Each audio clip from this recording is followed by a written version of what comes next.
If you're doing this, stop immediately. Dumping all your money into tax-deferred accounts sounds smart until retirement hits. That's when the system flips. Every withdrawal, taxed. Every gain, shaved down. You didn't buy freedom. You bought a delayed tax bill, and it's coming with interest. But the wealthy, they retire tax-free. They plan before the damage hits. Their money flows through structures designed to dodge the trap.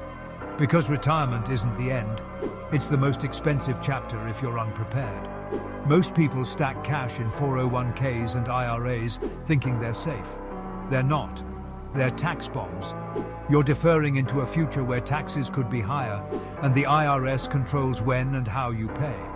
That's why the rich use retirement tax strategies.